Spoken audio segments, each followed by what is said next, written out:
প্রত্যেকেই জানেন যে আমাদের প্রায় 1000-এর উপরে শিক্ষক যারা গ্রেপ্তার হয়েছে, তার মধ্যে লালবাজারে প্রায় 600-র কাছাকাছি 600-র কাছাকাছি শিক্ষক গ্রেপ্তার হয়ে সেখানে বন্দী ছিলেন। এক কথায় বলতে চাইছি বন্দী ছিলেন।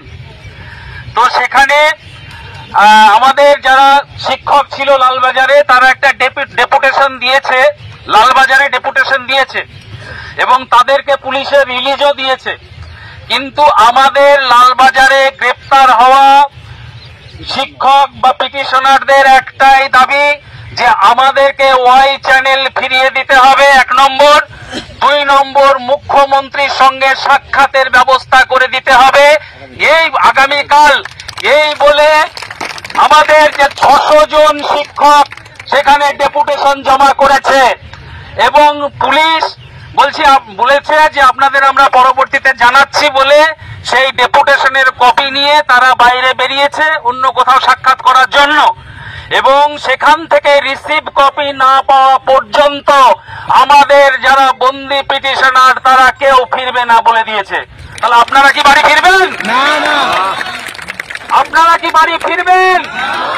এটাই আমাদের সফলতা যে তারা আমাদের কথা শুনছে, এখন বাধ্য হয়ে শুনছে এবং তারা আমাদের ডেপুটেশন নিয়ে ঊর্ধ্বতন কর্তৃপক্ষের কাছে গিয়েছে যে মুখ্যমন্ত্রীর সঙ্গে সাক্ষাৎ এবং আমাদের ওয়াই চ্যানেল ফিরে পাওয়া, পুনরুদ্ধার।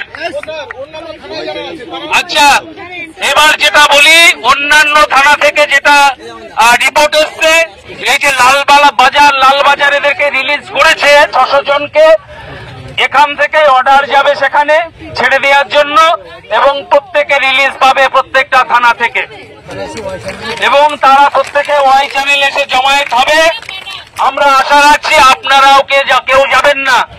যারা গ্রেপ্তার হওয়ার পরেও মনোবল যাদের ভাঙেনি, যারা ডেপুটেশন জমা করে বলেছে যে হয় মুখ্যমন্ত্রীর সঙ্গে দেখা করতে দিতে হবে, আমাদের ওয়াই চ্যানেল ফিরিয়ে দিতে হবে, না হলে আমরা মুক্ত হব না।